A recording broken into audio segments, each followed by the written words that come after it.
Indian রেলওয়েতে সব স্টেশনের নাম হলুদ কালো বোর্ড দিয়েই কেন লেখা হয়, অন্য কালার দিয়ে কেন লেখা হয় না জানেন কি? ভারতের সব স্টেশনেরই একই নিয়ম। এই নিয়মের কারণ জানেন? কিভাবে এলো এই নিয়ম? আসলে 16ই এপ্রিল ছিল ভারতীয় রেলের জন্মদিন। আমাদের দেশে তো বটেই, গোটা পৃথিবীরই অন্যতম বড় যোগাযোগ ব্যবস্থার মাধ্যম হলো ভারতীয় রেল। এই পরিষেবার সঙ্গে যুক্ত রয়েছে নানান ধরনের গল্প, নানান ইতিহাস এবং আশ্চর্য হয়ে যাওয়ার মতো ঘটনা।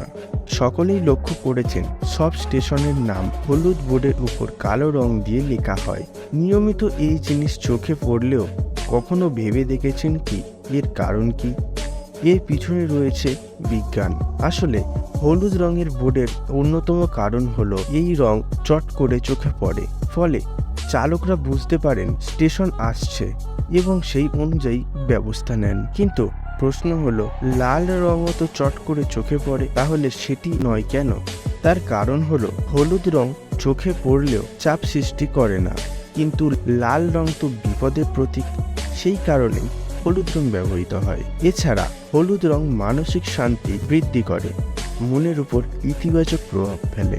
হলুদের উপর কালো রং দিয়ে স্টেশনের নাম লেখা হলে সেটি আরও ভালোভাবে বোঝা যায়। ঠিক একই কারণে স্কুল বাসের রঙও হলুদ হয়, কারণ তাতে দূর থেকে বোঝা যায় যে স্কুল বাস আসছে।